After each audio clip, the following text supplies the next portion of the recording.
My light just died, so I'm gonna have to be in the darkness the entire time.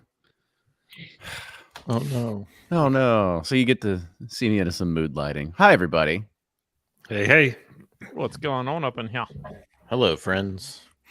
Are you all just as mad as everybody else that apparently big fans of Wendy's and they're now threatening to riot if they don't bring back the bourbon bacon cheeseburger? I missed that one. Unaware of this. It is in my Google News feed because anything the word bourbon comes up, I see it, and that apparently is big news today. My Google News feed. Like, did you take it off? Did you turn off your AirPods? No, I was just trying to pull up the comments. Only one mishap. It's fine. It's on YouTube chat. You know, Kenny used to be very nice, and he'd give us the link to the pop-out chat or pop-out comments. And oh, my bad. All you do is ask. We don't get those anymore, so I got to go searching for them on my own. I apologize. That's where. Oh, okay. You actually brought it up to YouTube. It's so all you got to do is click the little 3 dots and then pop out. But it just pops up the video first. And I felt like, honestly, I was here on time. I was in an office. My mic was working. I deserved that to get a little feedback to start the show. I feel like I had that one coming. No, right, Kenny, when you brought up the rage, I thought you were about to talk about some JCPS. I was like, oh, I didn't realize we were going to go in that topic. I'm happy to. That's a topic. Yeah. I mean, my family's a casualty of it right now. So yeah, we are too. I mean, it's We start school too early here anyway, so that's probably a lesson learned. But, yeah, I think we can talk about an hour for just this and Hmm. our thoughts of how bourbon's not going to solve it. Definitely need I'm bourbon. feeling for that good. conversation. I'm feeling good about my my situation. Yeah, but your taxes still go to what's going on right now. So. Don't care. My kids get to go to school I don't want to get in trouble, so we'll move on. Oh, the night is young. The night is young. Yeah, it's like don't get us banned or canceled because of talking about bus routing. But it did make national news. I just want to That's know pretty what the crazy. hell they've been doing all summer. It's like Right? They said they've been working on it. I mean, that's the craziest thing. Yeah, that was hilarious. Oh man. What I find fascinating is how they have managed to blame other people for it. And I mean, like, this is not one where you can really flip it. It's just you can't blame this on anyone else. You have to take it. And then when the superintendent was pressured about everything, he kind of apparently went off on some reporters. So yeah, I mean, the way that I kind of gauge it, yes, Blake and Eric are thrilled with this. Yeah, he's taking the. I know. After this, we'll go on. I can see that he's taking the blame for it, but part of me, I could see it in his eyes. He's just like, "Fuck this! Like, I can't wait to just not do this anymore." Yeah, because he can get paid somewhere else. So yeah, but he did get a nice raise. I was going to say they gave him a raise. Well, they gave him a $75,000 raise. Well, I heard because he wanted to leave. And so they tried to give him more money so he wouldn't leave, and hence the Nobody reason wants why. that job. Yeah, exactly. Brian will do it. Yeah. But no, the Wendy's thing. I think that's good though. That's kind of like the Wendy's has the McRib now. I haven't eaten at Wendy's and. Did you say Wendy's has the McRib? No, I said it's like their like McRib. the McRib. Yeah, it's like if they had that kind of like cult following. But I haven't eaten at Wendy's in forever. Me either. Is that the one with they have the square patties, right? They do. Yeah. Yeah. Dave Thomas. Yeah, very over salted French fries. Yeah, They also have the spicy chicken nuggets, which that's usually my go-to. The Frosty, I can Frosty and the fries. I can get on board with the Frosty. Match made in heaven. That's about it. We've discussed that at length before, and I'm very much an anti-Frosty and fry dipping person. Yeah. That just doesn't have any tannins for you. I couldn't get in on the bus route, but I will jump in on Frosties in your fries in your Frosties. That's just disgusting. So thank you, Blake. It's my comment for the night. Yeah, well, you both your palates suck. Not disagreeing. All right, boys, you ready to get it kicked off? Mm-hmm. All right, so what we'll do, and by the way, I talked to somebody this past week, and they go, I listened to your show, but I don't know who's actually speaking when we start. So between Ryan, Fred, and myself, at least start, we'll say, Kenny here, and then say your name so people at least know who it is, because I guess we've gone so long that people are just now finding us, and they're like, I don't know who's who when they're speaking. So, well, if it's a redneck, it's me. And if it sounds authorly, it's Fred. You hear the sounds of the typewriter going in the background. That's right. My God, that would be awesome. That'd be awesome. Freaking Fred's dipping his pen in ink. That's anyways. A bunch of quills in the back. Yes. It's a quill, Ryan. All right, here we go. Hey everybody, welcome back to another fantastic brand new episode of Bourbon Pursuit, the official podcast of bourbon. Kenny here, as well as Fred and Ryan. Fellas. Hey, Ryan here. I'm here. Fred here. What's going on, guys? Hey. Well, like I said, I'm very excited to be able to talk about this topic tonight.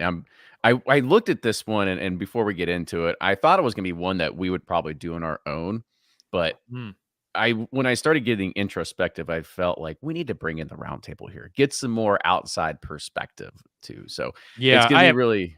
I appreciate that because I want you all to remain my friends after my when I'm allowed to talk, because I've got quite the dissertation on this one. I might have to make this like ESPN's Around the Horn and just have the mute button and give everybody points as we start going too. That'd be a great format for this. Actually. Yeah, that would be a good one, because It might. I feel like we are all going to have a lot of opinions. This could go for like 2 hours. Well, for the sake of my marriage, let's make sure we keep it at around 45 to 50 minutes. Yeah, not going to happen. Brian, get the divorce papers going. Oh, Speaking that, our resident lawyer, Brian from Sippin' Corn, why don't you chime on in? Hey guys, this is Brian. Thanks for having me. Interesting one, and I enjoyed your post earlier, or I guess later last week, whenever that was. You're getting deep, and this one that I think we're all going to enjoy, kind of diving into. Yeah, absolutely. And then we also want to get perspective from the retailer side when we get into this as well. So Blake from Sealbox. You got to hit unmute. Yeah, thanks for having me. I'm Blake from Bourboner and Sealbox. Always fun to be back. And I mean, we didn't chat too much about it, but I think we got some dissenting opinions here, so should be entertaining and good. And yeah, I'm ready to get into some of these topics. Absolutely. And then for the person that has, I mean, arguably, or with a team, the largest whiskey blog, bourbon blog on the market today, Eric from Breaking Bourbon. Hey guys, I'm Eric from Breaking Bourbon. Yeah, I really was interested in this topic when you presented it, Kenny, that I grabbed a whole lot of my inexpensive, lower cost bottles next to me. We'll try to dive in here and make the case for or against what we're dealing with here, because we do have a few lists on Breaking Bourbon that are, pointing out some of the better, we'll call them hidden gems or just value bourbon. So let's get into it. And I'm sure you haven't drank out of those in, I don't know, 5 years since you bought them. Well, we'll see about that. See, that's what we're talking about. That's All what right, we're talking about. We'll get into it. So, as I had kind of hinted at the very beginning of the show, I've been getting a little philosophical and getting some deep thoughts in regards of the market, what people are talking about, how are people gravitating towards bottles, and this is also kind of selfishly as having our own brand with Pursuit Spirits and Pursuit United. I start really trying to figure out, how do I analyze the customer? What's the right way of marketing? And I just keep looking at different things and taking it from a different lens. And it's not always my perspective, but it's others' perspectives. But this one I kind of looked at, and this has been a tale as old as time. So if you're a blogger, a YouTuber, or even a podcaster, at some point, somebody has probably come out with a list that says the top 10 bourbons under $20 or the top bourbons on the bottom shelf.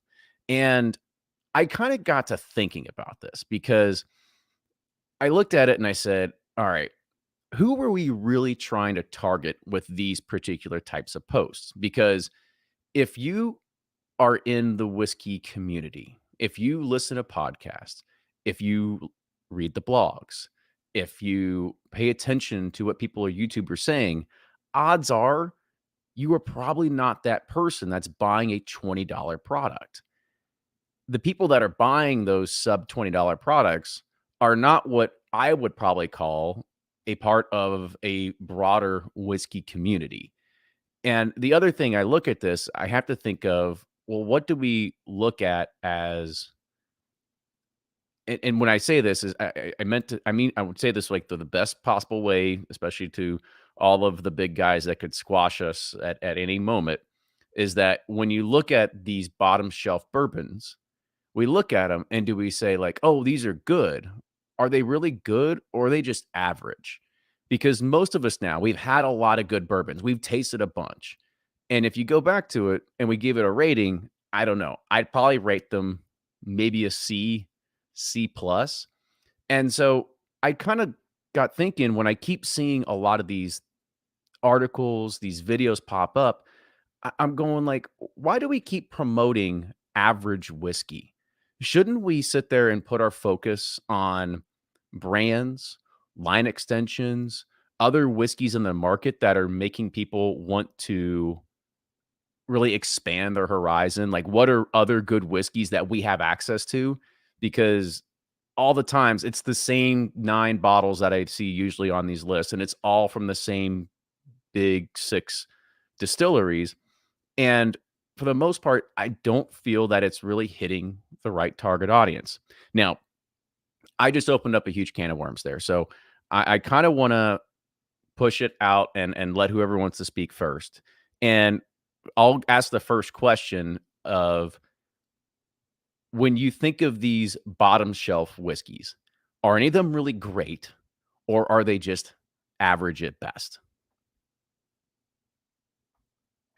I'll be honest with you. I could take this entire thing for like the 2 hour above the char. So I will refrain until Kenny, you say go ahead, because I'm going. You have no idea. The clock's starting now. You said you opened a can of worms. You have no idea. But I'll wait till everyone else goes, and then I'll go, because I'll answer your question, but also give some other things around it. But I just want to be very clear. Yeah, I'll jump in, and I think it's all how we define the bottom shelf. Like, I know Tin High, or some of these just blended whiskeys where it's essentially vodka mixed in whiskey. Like, it's not good. It's there's a lot of those out there, but to me, it's kind of what the beauty of bourbon is today. Is there's a lot of bottom shelf stuff that's still available. Now it's not as good as it was even 5 years ago. But JW Dant is still in pretty solid rotation in my shelf. Same as Eagle, or Wild Turkey 101. I think there are a lot of good bottom shelf brands, if we want to call them that, or just $20 or less. I think it's just the swing of the pendulum. So we've had a lot of time talking about limited editions, talking about expensive bottles, and now people, to draw on their audience, they're trying to do something else. So I think it's just another way to stick out. They were probably overlooked for a little bit, whereas 20 years ago, that's all people thought bourbon was these bottom shelf offerings. And now that when people have caught on, it can be more high end. There's limited editions, there's allocations, all of that. We're just swinging that pendulum back the other way, where it's like, oh, well, what about these again? And a lot of times I think, Breaking gets some heat about old Granddad 114 and no, don't talk about it, that kind of stuff. But in reality, most people already know about those. They're just not drinking them. So I think at the end of the day, no matter how many articles are written, to Kenny's point, the enthusiast isn't just drinking those and chasing them. They're going after the next biggest thing. So I'm not too worried about the articles. I think it gives a little bit of variety, but yeah, I think it does highlight something that's been overlooked for at least the last few years in the bourbon world. Yeah, I think there's a difference between true bottom shelf and you mentioned 10 high, and that's one I put in my tweet today for the show. It's awful. I mean, it's verifiably, objectively awful, and it makes probably half of these lists. So some of them I think are true to the bottom shelf, $7.99 to $11.99 type stuff. But you mentioned Old Granddad 114. It's probably not bottom shelf anymore. There's some that people put in the list, like Fred was pouring his Evan Williams.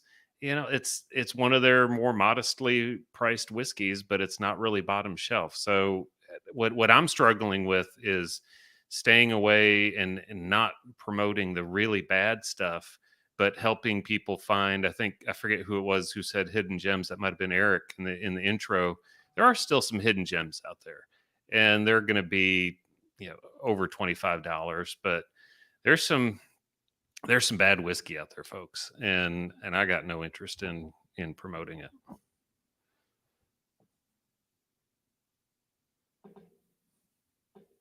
Anybody else want to step to the plate? Yeah, Go ahead, Eric. I'll bite next. Some of it has to do with who we're specifically targeting with in regards to these bottom shelfers. Are we talking about enthusiasts that have collections like this behind you?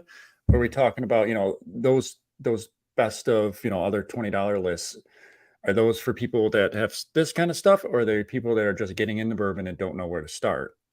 I would kind of picture it and say, if you are somebody that is intently watching YouTube videos, or you're intently listening to podcasts, or seeking out a blog, I think that's something that and not just like seeking out for like one time, but it's starting to become part of your life. You're becoming a whiskey enthusiast. That's what the kind of persona I'm trying to develop here.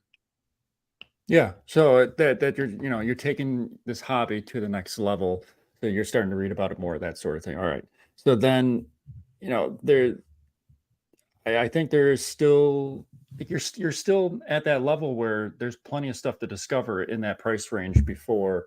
I mean, even we're talking about bottom shelf under $20 now. I mean, you might even be include under $30. Just the limited number of bourbons that are even in that price range anymore. I mean, they kind of ebb and flow a little bit, but you know, what do we start defining as a bottom shelf? I mean, is Jack Daniel's bottom shelf? Is it's in that lower Maker's Mark? You know, those are Elijah Craig small batch. Those are all like that. I'd say the Elijah Craig small batch is at 35. I mean, I would say you're at sub 20, sometimes sub 25, but I would say sub 20 to 25.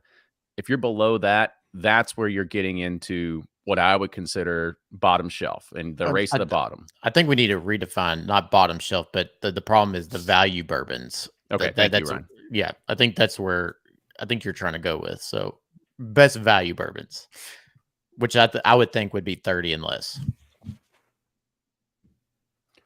Oh, so I didn't mean to interrupt you, but I can give my opinion on it. Go, please. Go for it. Yeah, I mean, we've talked about this, and there's no other. I think we've talked about this in our meetings. Is like there's no other industry or hobby that like there's not like a sommelier or a 5-star chef or this or that would like ever be like here top 5 value or like $30 and like or like go to this these food critics would never be like go to this like really good fried chicken place that's $10 and under. I don't know, it's interesting in whiskey that the sub 30 to sub is like acceptable to whiskey enthusiasts, and I don't have a problem with it. The problem I guess I kind of have is that like there's some when these articles and this and that, it promotes people to go out and say, oh well, you can buy 3 bottles at $20 a piece versus 1 bottle at $60 a piece from a so-called craft or smaller producer. And these big 6 companies are already putting out they're already grabbing mind share at the bottom, the middle, and the high end. It's like, why are we promoting them to go even lower and cheaper to say like, oh well, why would you spend $30 to $75 when you can have something just as good? And I don't think it is as good. People in their mind say, oh yeah, because people want to feel smart. They want to feel savvy when they get told that, oh, this is the best value or the best that, and it's in their mind. It's just like the same thing if you say this is good or tastes good because it's $100 or more. It's the same thing in your mind psychologically. And people will say, I see Wade saying OGD beats majority of things in blind tastings. It has never won in any of my blind tastings. You need to put better whiskey in there. And like people will say early times is great. It is fine. I bought all these bottles myself and they are there and I'm about to dump them out because they've been there for 6 years. And that was 6 bottles that I could have took a chance on a small mid craft size producer and supported them. Whereas the big 6, once again, gained that mind share, gained more customers and got more dollars away from someone who's putting out really good stuff at that $40 to $75 range. And that's the problem I have with this type of content. And I know Fred's going to say, well, Evan Williams 100's my gold standard and I put everything against it. And if it's this and that, and it's like, that's great. Heaven Hill makes fantastic whiskey. They don't need your help, Fred, to sell any more bottles. They do just fine. They don't need any more help selling $20 Evan Williams bottles. They're doing just fine. That's my problem with this whole promoting these bottom shelf average bourbons. Well, a couple things here. Old Granddad 114 won my best everyday bourbon last year. And yes, Evan Williams Bottled and Bond is absolutely like that kind of standard. But I will tell you, hold on. Let's clarify. 114 is not probably in the same exact category. That's right? fair. Yeah. But Evan Williams Bottled and Bond, which won it a couple years ago, is. And it's beat a lot of whiskeys in blind tastings over the years, but so it won best of the average, right? Best of the everyday, yeah. Mm-hmm. So that's what our argument is. Like, why are we promoting average? So I will, and it also whipped up on a few others in an overall tasting, but let me get to kind of like my main piece. Ryan really was a good person to follow up with because he was talking about the content and the people bringing it up. I mean, I think I'm the only person here, Brian. I don't think you were writing, in the early 2000s, 90s. You started as a blogger, right? Am I right? Yeah, that's Yeah. right. Not till like 2012, 2013. So I am the only person here from legacy media, meaning magazines and books. And like I'm only in podcasting and YouTube because nobody reads anymore. And when I was coming up, I had to work my ass off to prove to Lou Bryson that I could write about whiskey. I had to prove to John Hansel that I knew the differences between all the styles of whiskey. When I became a taster at the San Francisco World Spirits Competition, they would laugh an influencer out of the room. You had to know what you were talking about. In the 90s, that's when magazines for whiskey, even whiskey media, doesn't even come out until the 1990s. Up until then, whiskey was the devil. It was a bastardized thing that you didn't talk about. You could never celebrate it. And people who were writing about, there were 15 of us when I came in the ranks as a whiskey writer in 2006. There were 15 whiskey writers in the world who were considered high level, and they were the gatekeepers of information. They did not put out lists. They did not talk about, they gave reviews. They criticized everything fairly and accurately. But over time, that stuff goes away like everything else in like old school media. People don't want depth. I wrote a 2,000 word article on people who went around looking for leaks in barrels for Whiskey Advocate. You know what? If I put that on my website today, that'd probably get like 500, 600 views. But that was a prize jewel article for me in 2013. And you just don't, people now, anybody can be an expert, anybody. And so I've said this many times. I am on YouTube because I felt like I had to be there to promote my events, and I had to promote my books, things like that, because people just don't show up to stuff. You have to tell them and where people reside. And I thank God that the YouTube community was actually pretty damn cool, very accepting of me. And I found the kind of rediscovered the bourbon community through YouTube. So I love YouTube.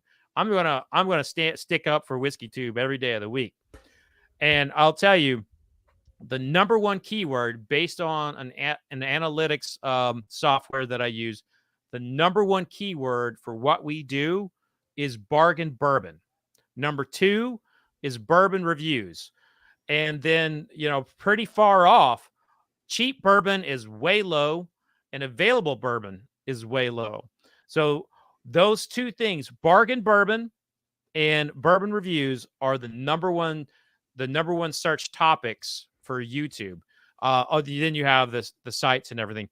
But if you combine those in terms of how many views they have, you're looking at a very serious amount of views. That means people are going onto YouTube searching for bargain bourbon. These are people who are new. They are not necessarily people who are, picking up a book. I mean, half the people who watch my channel don't even know I've written books. It's true. And I still find that weird, but it's true. They don't even know that I'm on Bourbon Pursuit, even though I talk about it. It's on all my links and everything, but they find me through Bourbon Pursuit later on or whatever. But my point is they are not necessarily going to be retained for bourbon information. They're looking for one quick list, and that will be 1 to 2 million views over the course of 10 years. If you do it right, you could get 100,000 much quicker. But someone brought up it's about getting views. Yeah, it is about getting views, just like it's about you all selling cases, just like it's about getting people to read Breaking Bourbon, just like it's about people going to Sealbox to buy. Like, YouTube is also a place where people do generate ad revenue.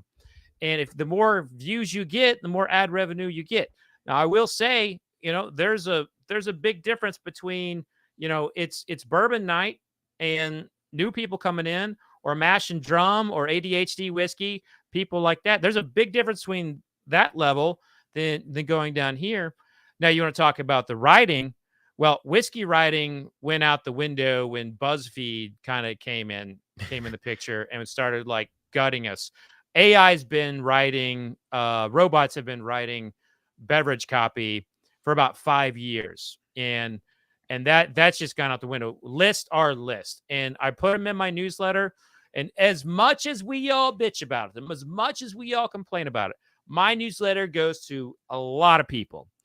And the number one thing that I will put in when I put a list from outside of my news, I'll put a list, top 7 bourbons this month. It'll be on Rob Report or whatever. It'll be from a writer that I agree with or whatever, with no context whatsoever, just a single link with the words top 7 bourbons this month. It'll be at the very bottom. I'll bury it. It'll have 5 times the amount of clicks as my lead story. So the reason why this happens, the reason why these lists get generated, twofold. One, the gatekeepers of real whiskey content that can provide genuine information to people, we're it. This is it. This is the closest thing we got to it right now.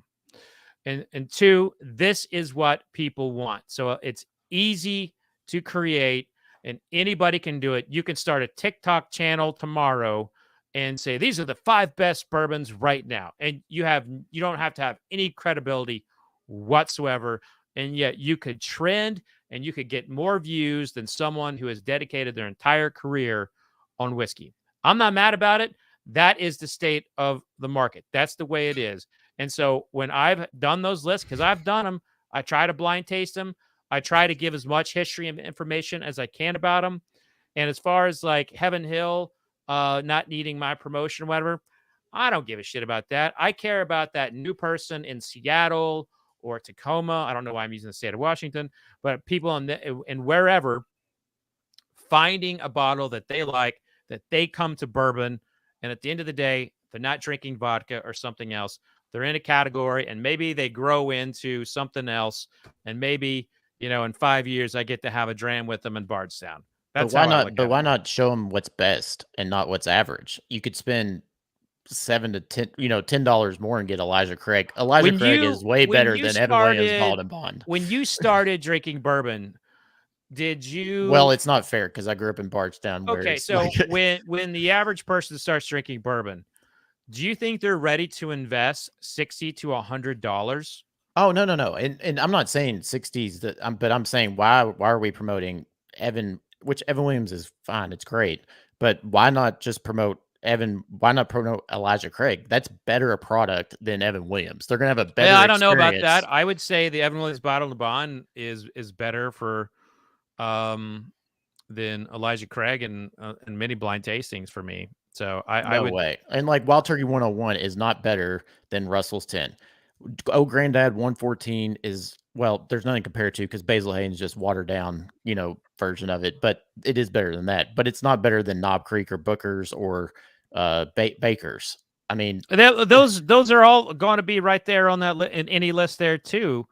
But I'm just saying, not as a value burn. It's like give them the best option. Under $30. Like, That's the value right now, and most of those would be on that under $30 value. And if Evan Williams 101 or one Bottle and Bond is not on an under 30 list for me, then it's not a genuine list. I mean, I'm sorry, but I think that's a great product. So the way I look at this, and by the way, you had a great drum solo there for a while, Fred. I just want to give you a hats off. You went off on a good tangent. You had mentioned the word bargain. So why can't there be a $75 bargain? Like there are definitely really good bottles out there that probably drink above their price. Yeah. So why wouldn't that be on a list to say like, hey, here's the top 7 bargain bourbons of the month, Man, and let's say it's $300 because it's that goddamn good. I've done that before, and I just did that today. I didn't call it a bargain per se, but I reviewed the Redwood Empire Grizzly Beast, like the 3rd batch. I loved it. It's $90. And I was just saying it's better than all of these other products. And I said you should go get it. It's a good value or something like that. I mean, I had people messaging me like, "How dare you promote a $90 bourbon as a value, or say it's better than Woodford or whatever?" And I just like, those people don't get it. And there's always, if you are going to be in whiskey media and you're going to talk about like product, you can never. You have to do your best to be conscious of price, but you can't let that sway your opinion on whether or not you think it's a good value, especially from a small distiller. I think $90 is a very gettable product for a small distiller, and I do think it's a good value from Redwood Empire. Now, if that they could also probably repack. A lot of people could probably repackage something like, Weller Special Reserve and charge $200 for it, and some people think that's a good value. I would disagree with that. But there's what is value is really about what's in your bank account. And, it's just hard to say what is value for someone. But some of these lists, I just searched to find some of these lists that come up, and I'll mention 10 High again and Benchmark. And those are objectively bad bourbons making it on these lists to get clicks. And I think that's what we got to avoid. There are some diamonds in the rough, there's hidden gems, whatever you want to call them. There's a lot of those, but it's almost like a badge of honor to say you like Old Crow when in fact it's god awful. Yeah, that's shit. I mean, it's just bad. The Benchmark one has thrown me for a loop, because there's been people I respect. There's been people I really respect, like say, are out there pushing Benchmark cask strength, and someone's out there saying it's Buffalo Trace. I'm like, man, tell me you don't know anything about whiskey without telling me you don't know anything about whiskey. I mean, that whole series about Benchmark being the next Buffalo Trace is just, it's baffling. That's what some people are feel calling like the there's just- Benchmark foolproof. what we're trying to basically like say Stag is- Junior. I It's feel like ridiculous. there's just a blind tasting in the future is what we really need to do. Of can the bargain brands beat out the top brands? We've tried it before. And one thing I think we did We on a did, podcast. yeah, no, and I would agree. And all the like we limited did editions one. Yeah, we did like Eagle Rare versus Eagle Rare 17. We did all of them, and of course, I think there was only one that was an outlier, but most of them they couldn't beat an LTO. It was But the that's a little Weller bit different. CYPB lost to the Weller like 107 or something. Yeah, well, that's. I mean, and I think the thing we haven't mentioned is taste is subjective. Now there is quality and not quality, but at the end of the day, something can be quality, but I just don't like it. So that's my opinion. But I don't think that's really what we're getting to for the heart of things here. But I think that is something that can't be overlooked. And if you can spend $25 on bourbon and you have a limited budget and you can have something you drink and enjoy, I don't think that's the worst thing. But I get your point of like, it's not pushing the category forward. It's not, I think Ryan said it of no sommelier walks up to a table and is like, oh, y'all want to have, the chef's tasting? Let me go grab, whatever the $13 barefoot wine is or something.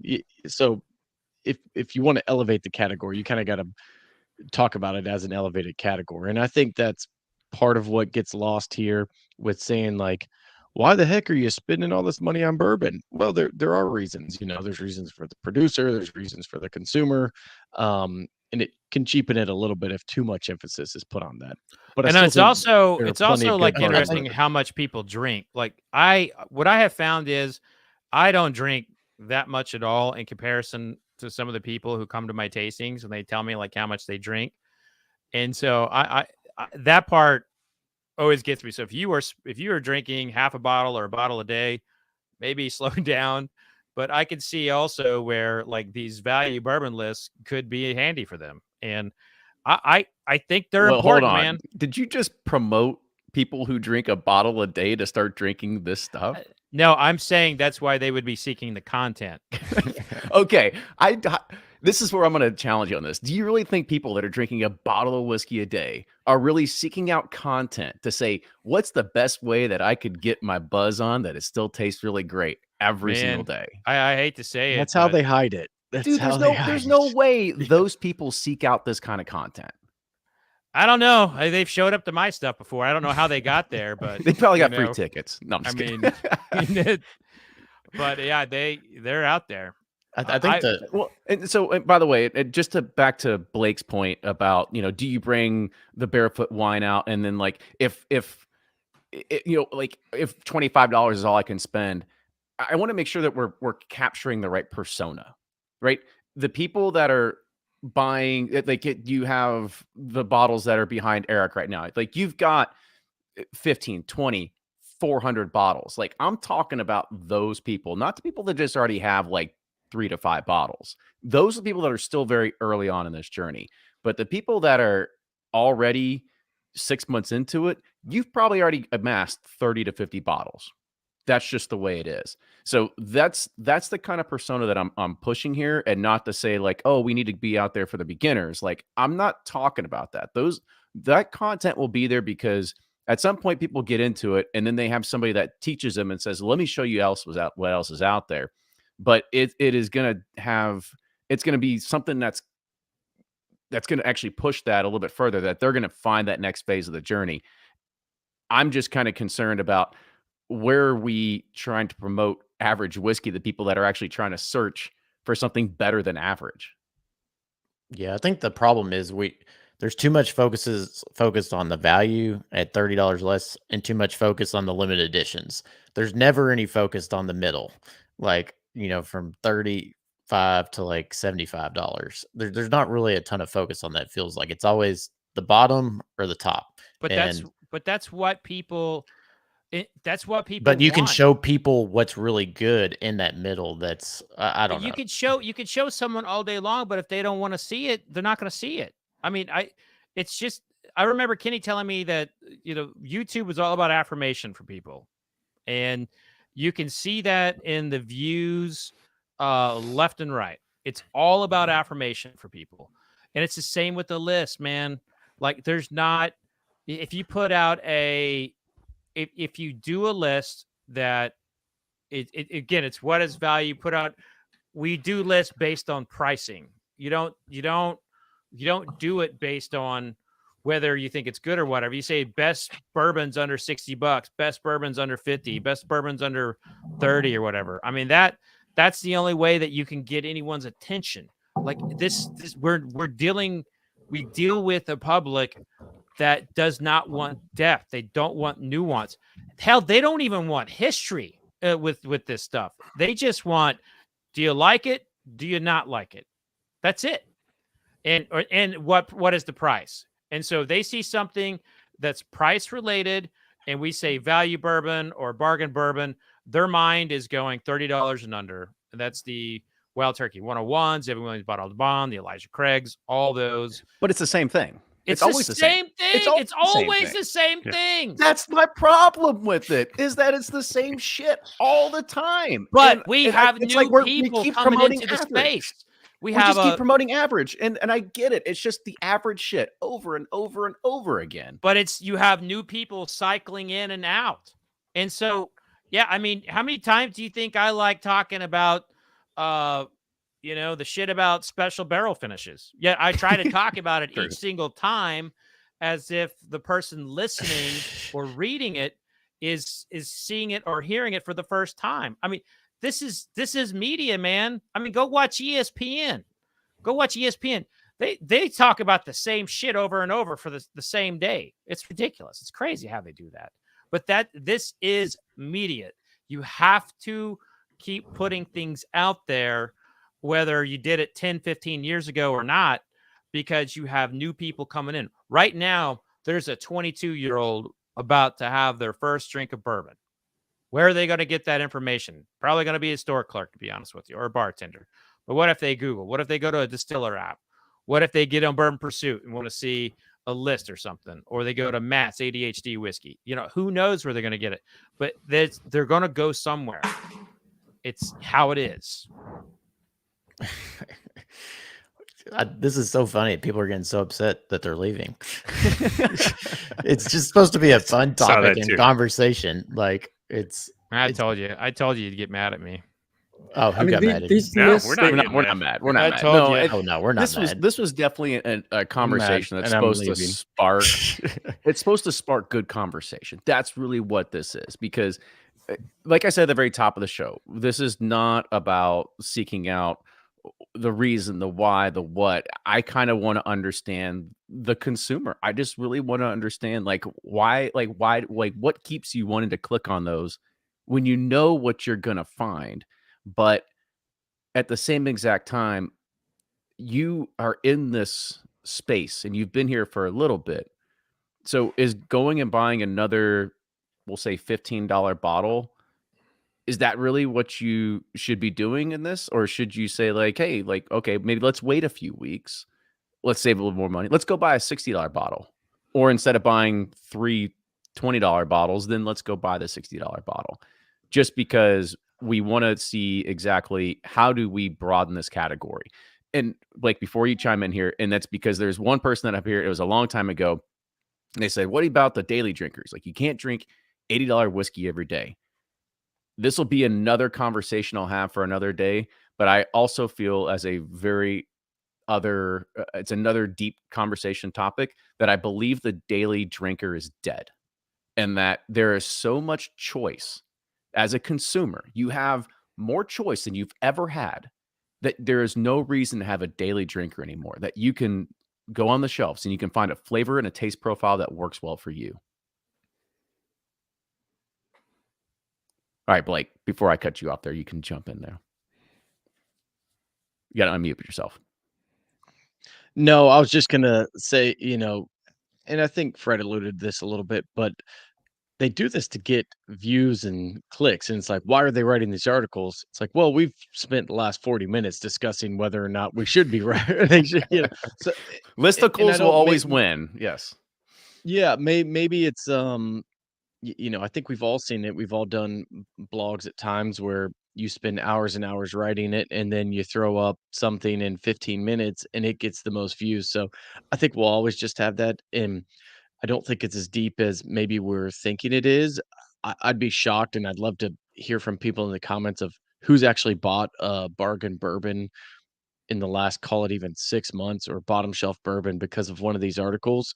And there it's always a two-edged sword, because then if new people are coming in, maybe they're thinking that's what bourbon is and they're drinking 10 high and nope, I hate bourbon, I'm going back to scotch. So that can be difficult. But at the end of the day, it's just you got to get so much media out there, and some of these companies are just churning articles out.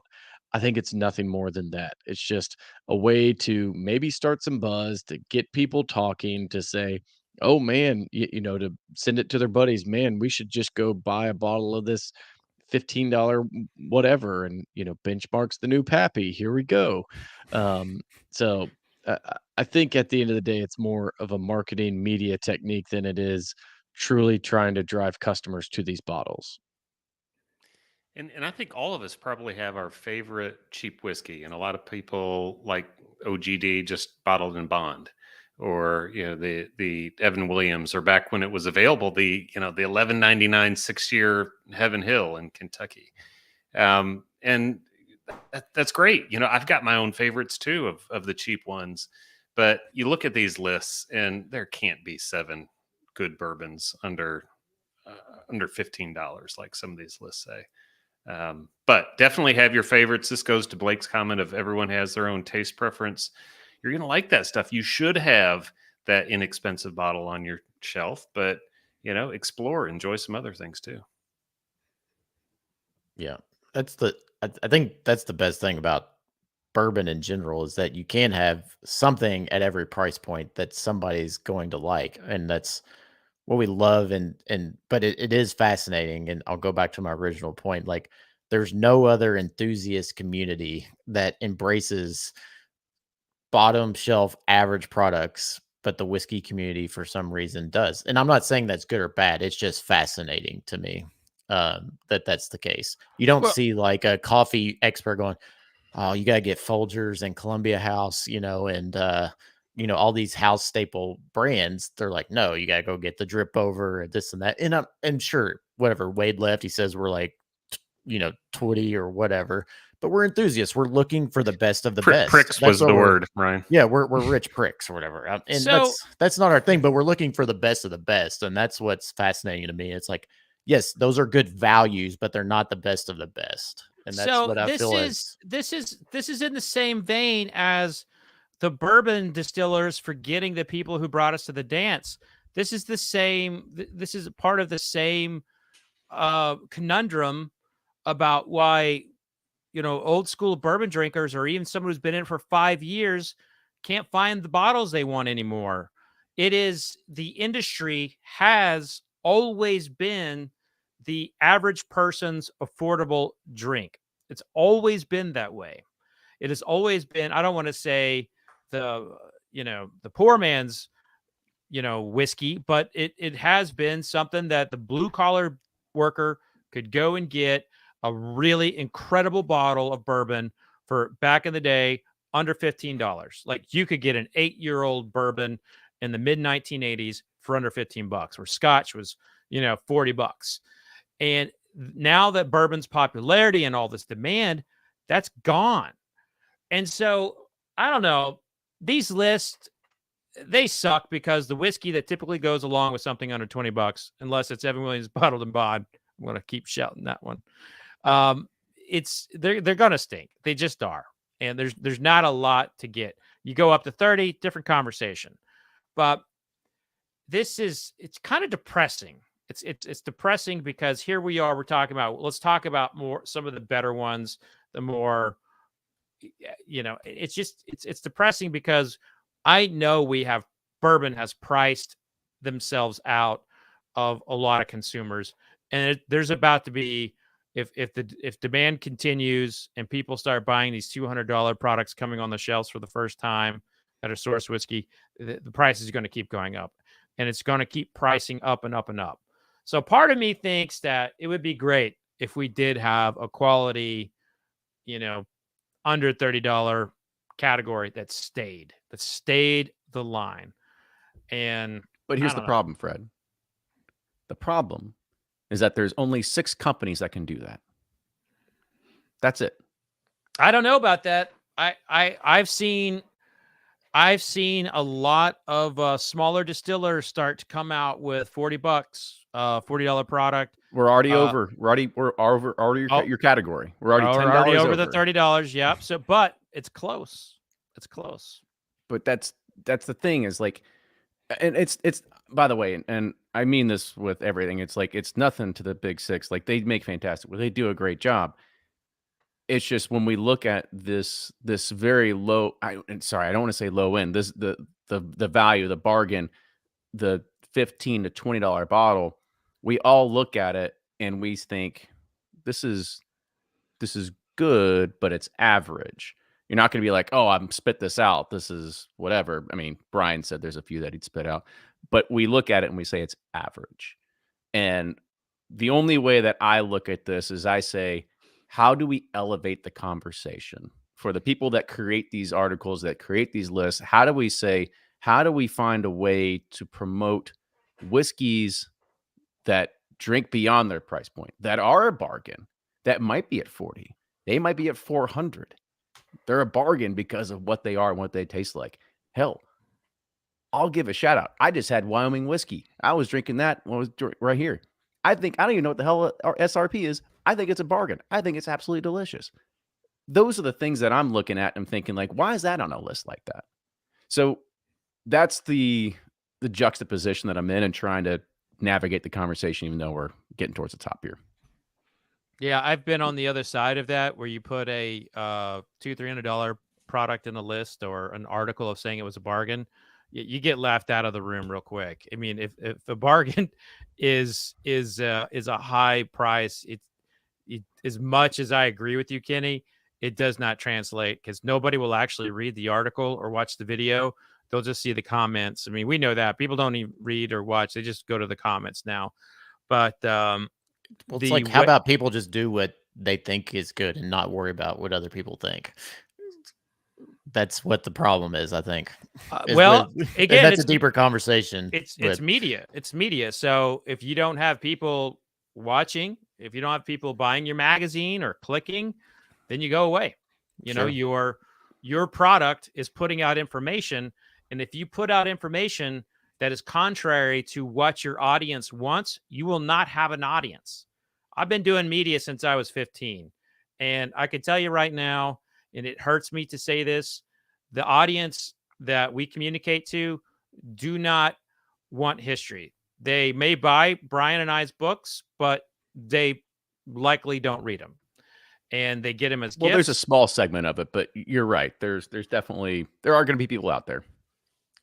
It is what it is. If you don't create things that your audience wants, you will not get views. You won't get readers. You won't get viewers. Yeah, let me add to that too, Fred, because to Kenny's point, where let's elevate the conversation to the next level.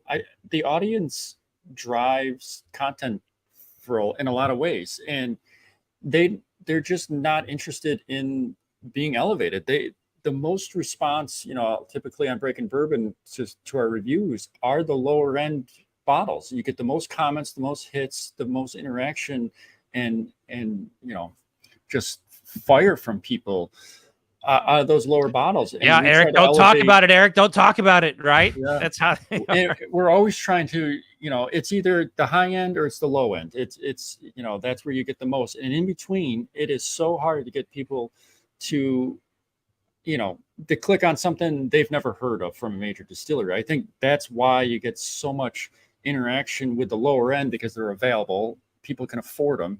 And then so many people are just fine with drinking average bourbon, like the middle of the road, slightly elevated. They're fine with that, and they're fine with that price point. Totally. I think that's why they're so popular. And they're not going. And I think Kenny achieved his mission with tonight. You got people riled up, you got good conversation, and that's what it's all about. I love it. Yeah, this is, I think, the first time we've ever had a roundtable where there was one topic of conversation for the entire show. So I do want to say thank you all for chiming in here. And we didn't even get over the fact that sometimes we can consider maybe, I don't know, sometimes just regular 5-year MGP can be average. But it's something for another topic of conversation. But typically, I mean, like I said, this was something that was supposed to be a dive into the psyche to understand why we do these things. Because if you're listening to the show, if you're watching this on YouTube, if you watch these guys on YouTube, if you read their books, if you buy from them, if you read their blogs, you're a part of this community. You're a part of a higher level, an escalated, elevated understanding of being inside of a whiskey community. And so that's when and you care. That's the thing, is you care. You care about whiskey. You care about the news. You care about what you're drinking. And so that's when I kind of looked at it and I said, well, how do we figure out, do these people that listen to this, do they really care about these lower end things, or are we advertising or talking to a community that's outside of this core that I'm thinking of right here, or this persona that I'm building? But I do want to say thank you all so much for giving your insights, and who knows, maybe we find another time to rehash this at a later date with another deep topic that I'll think of as I continue down this path of just introspection and exploration in my mind. Welcome to the world of when you put that video out, my thought was, you're about where I was when I wrote my rum book in 2015, 16. And that's where something is beginning to irk you to the point where you're like, ah! So that was part of my opening drum roll that I was going to do, but I was like, I held off on that. But I'm actually proud of you, Kenny. This was a great topic, and it's fueled by passion. Everyone here has passion. We may not agree on everything, such as Evan Williams' Bottle in the Bond being better than Elijah Craig, but we all respect each other. That's right. It all comes from passion. Ooh. Eric is dropping some mics tonight. He's been hiding that all episode. Like he was ashamed or something for being average. Oh man! And by the way, as we continue, I probably should have prefaced this. Actually, I'm glad we didn't preface it. I'm glad we kind of post-face it. I'm just saying, this isn't to be snooty.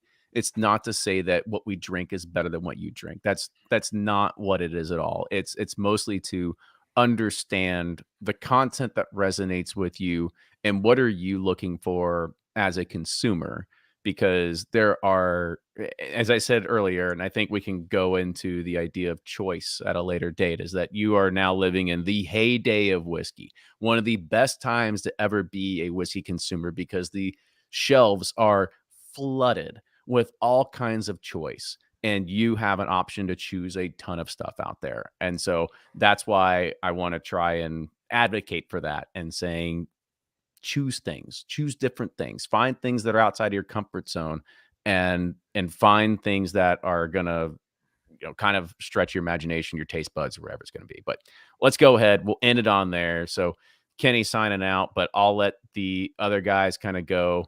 So Brian sipping corn, you're underneath me here. Not in that way. I'm on the screen. Edit that out. Yeah.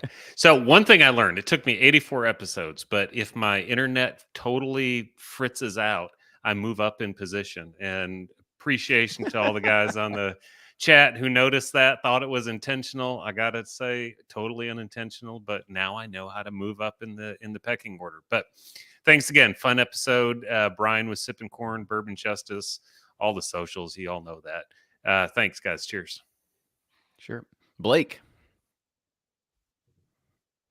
Once again, Blake from Sealbox, and just another fun one to be on. So really appreciate the good conversation. I feel like sometimes we get into these things and we all have pretty similar opinions, and we'll try to, switch them around so there's a little bit of discourse. But this one, I feel like we all actually have opposite opinions at times. So makes it fun, kind of sit here and talk it out and give those views. So it's a really fun one. First time going with a single topic. So I think that's an earmark in itself. So thanks for having me. Enjoyed it.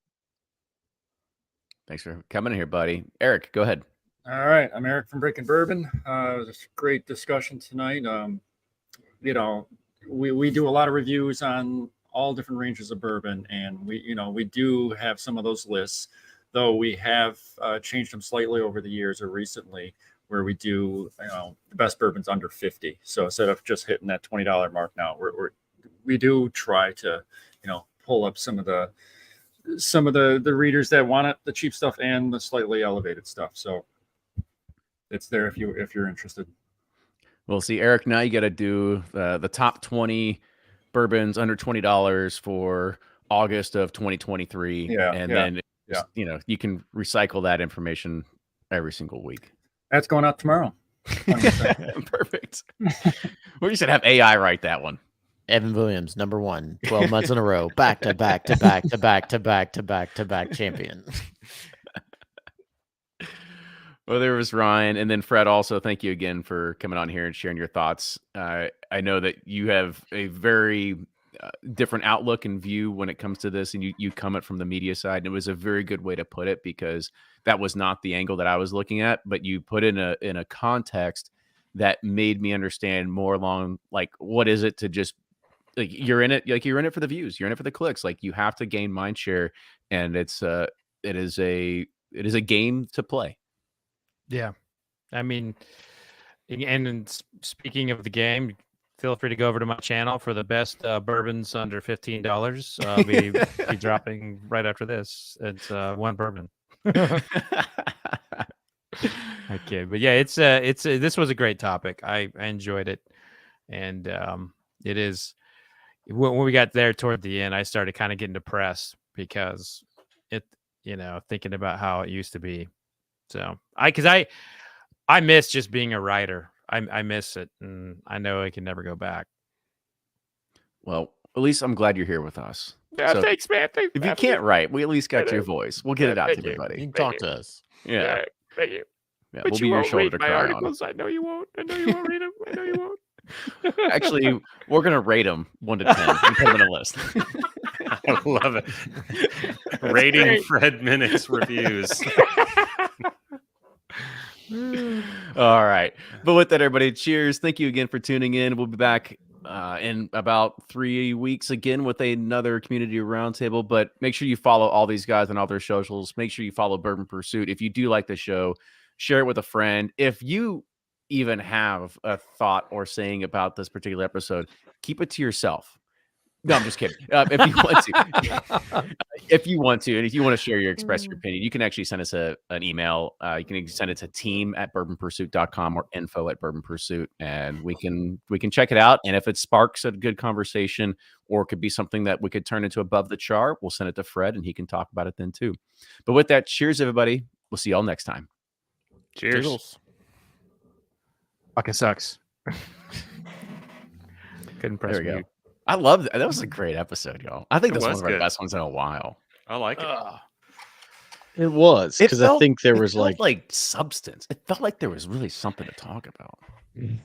Yeah, let's just get each other pissed at each other. That's the way to do it, man. It's the ESPN model. I like it. Although I missed it. So did Wade drop in and then bail? I missed. Oh that. yeah, he said. Oh, with a I mean- flurry, yeah. Yeah, he said He we stays felt. out because we were pretentious pricks. Yeah, Yeah. he sounded like entitled. Well, and then he except for also Fred. said he's like, well, this probably sounds like something like guys that have $60 bourbons that need to promote. I'm like, well, I mean, obviously, this is how I kind of got on the subject and how I started thinking about I things. thought that was because, obvious. I thought I that mean, was. Wait, what? I don't know what happened. What happened? Wade was on the chat, and by everybody that's listening, we all love Wade. Wade is by far our best of the meanest grandpas we've all had. But yeah, he basically just said we sounded entitled, and it sounds like this is something that people who promote $60 bourbons need to talk about. And I get it, but this is kind of what made me start thinking of like why do we do these things? And it's I listened to some stuff that Ryan turned me on to of like business acumen and how to market and what are people actually looking for. And that's what really got me into this rabbit hole of figuring out how do we get deeper in these conversations and understand what the consumer is really getting at. And it really makes us look back on ourselves. And I look at it and I say, are we actually creating something the consumer wants or they don't want? And so that's what gets me into this sort of spiral. So here's You the did- here's the thing, and this could be a topic for another time. Like the genie's out of the bottle, right? The old prices, and I understand where Wade's coming from, why he would say something like that, because I feel I'm in a quandary too. Like I feel like I miss those $25 bottles. I mean, for God's, I was buying Weller 12-year-old. Brian, you remember this? We were buying Weller yeah. 12-year-old for $25. Yeah, and you would Don't finish count me out of that one, then you go to- category. I was flying to Dallas and scooping them all up there. Oh so- no, I'm you talking know. about going down to Evergreen, and Yeah. when one is empty, I go get another. Right. It was like Mine was every Rite Aid day, on it Brownsboro. was all Yeah. the time. They were But- bottom shelf. Yeah, But like the minute that those brands go back to being $25 or whatever, we're all fucked. The bourbon industry just went down the shitter. Oh, totally. You know, Here, and I'll- that's why I'll go- it's so frustrating for people who want to say, "Well, I can't have a $60, $90 bourbon because of such and such value." You know, they don't get it, man. Like this is the industry. It's out of the bottle. You can't put that genie back in the bottle, and it does. The bottle's gonna crash. Actually, Fred, It's kinda like and people by are the way, like- Eric, pour yourself a little bit of that Weller 12 and try it. I've gone back to mine. Like I've got an old raised wheat 1 liter up there. Mhm. Honestly, like I don't like it as much as I remember I used to like Well- it. And I don't know if it's just like changing tastes or over time, or maybe the bottle's been open since fucking 1994 or I something did at that. this point now. But Last weekend when my dad was here, and I have a 13 and a 15. This is a 15. And the 15 is okay, but the 13 is unbelievable.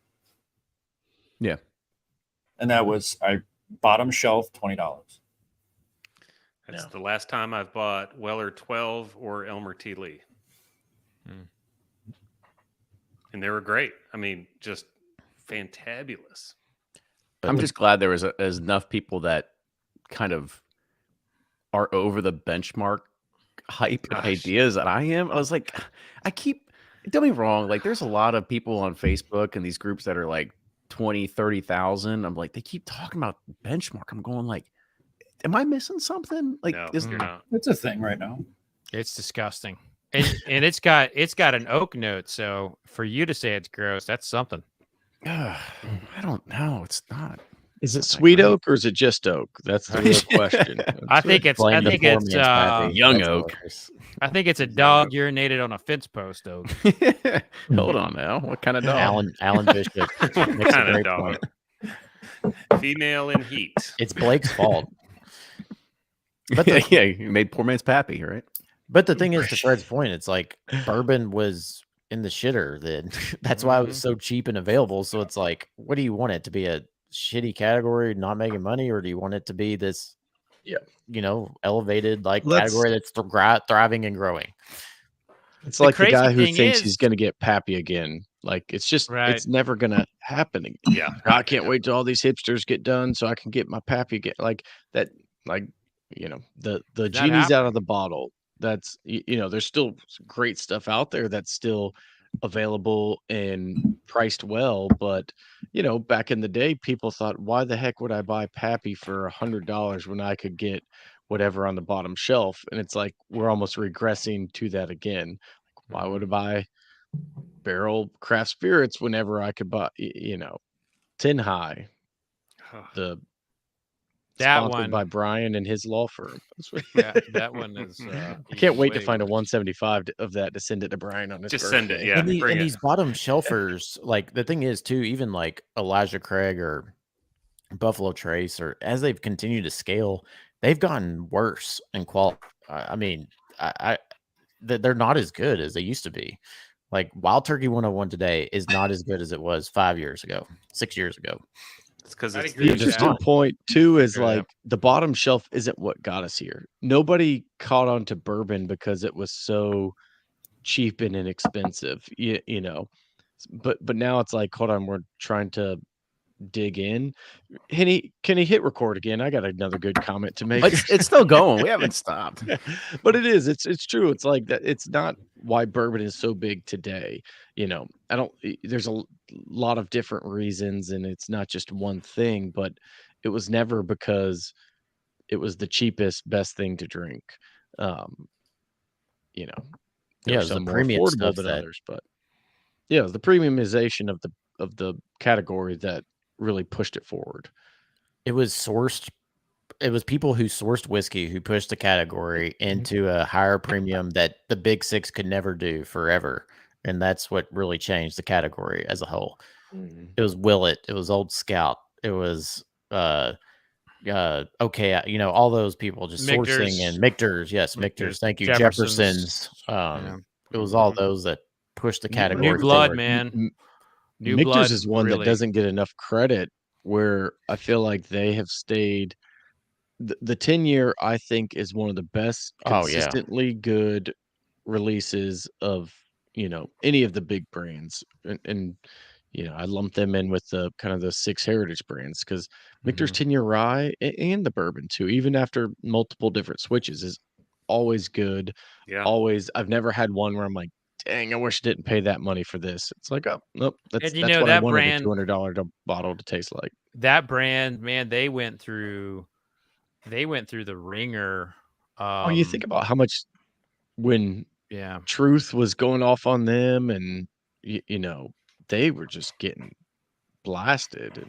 But they stayed the course, and Mhm. I've mad respect for how they did that. But it's not just that. Like when they were building, like the inspectors were really rough on them.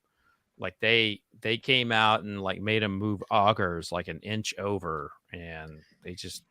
But they got it done, man. I think they have spent more money than anybody to build, like not more than anybody, but for like what they have in comparison to other people, because they had that Fort Nelson building. Like you go in there, like that thing it's like held together by like all kinds of iron. Like it almost collapsed. A guy died. I mean, early days when they were looking at it. Yeah. Wait, did he die? I didn't know he died. Yeah, No, they had a guy died.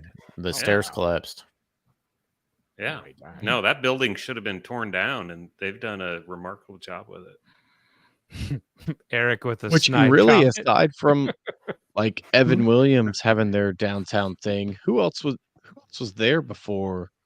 So Beam and Makers had one on 4th Street. Yeah, Beam had a thing that they just didn't. Yeah. But they threw closed it down. after COVID. Yeah. Angels Envy came in 2013, I think. somewhere around there. Yeah, Yeah. the Rabbit Old Foe was Old Foe. Rabbit Hole was a huge addition. I think the exterior of Rabbit Hole is one of the most beautiful Yeah, exteriors. it's cool. It's so cool. I love seeing it from afar. Unfortunately, you go there to take a picture at night, and you might get raped by a homeless guy. You know? Hey, Well, what? It's like you haven't he's been nice. approached by. He's nice. Fred has slept there overnight. Yeah. I have. I know all too well the homeless population outside of Rabbit Hole. Yeah, it was All fascinating. right, I'm out of here. Hold Enjoyed on. it, fellas. Hold on, you This All is gotta- right, great. wait. Upload. I'm going to end this.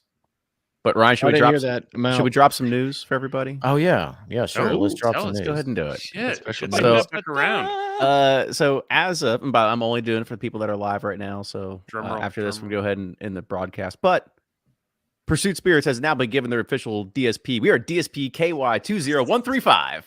That's right. Oh my gosh. First tattoo coming out. Yes. Get it 20. tattooed tomorrow. Yes. 200135. We have been 315? federally approved by the TTV. All right, I'm gonna Wow. see. Let's see what Congrats. Fantastic. 20315 also is a Schrader TPMS sensor for Ford, Lincoln, and Mercury. We're gonna have so much trouble with SEO. And there's a watch thing. Which, There's a watch with that. you actually should have just come on with a T-shirt that said DSP KY 2001, and somebody be like, "Oh, are you looking into Lincoln and Ford motor parts?" That's Oh, exciting. yeah. So that when's the still getting installed for the master distiller? Gotta get a couple needs more a- inspections. Yeah, this is actually the easiest one. So we've got actually city and state inspections coming up relatively soon as well. We got state later this week, right? Yep. And then after that, we'll get the city. So We're getting yeah, inching then, closer. then I can start putting my Moonshine University to the test. That's awesome, guys. There we go. Even though I've been distilling at Bardstown Bourbon Company for 4 years now. We both have. Yep. Like others. A few others, just a few. All right. You guys hang on. By the way, everybody in the chat, thank you all so much for hanging on tonight. I hope you enjoyed the discussion. And if I go deep, I'll think of another great topic here in 3 weeks and we'll reconvene and see what we got. But cheers, everybody. Thanks for hanging out. Cheers. Toodles. Cheers.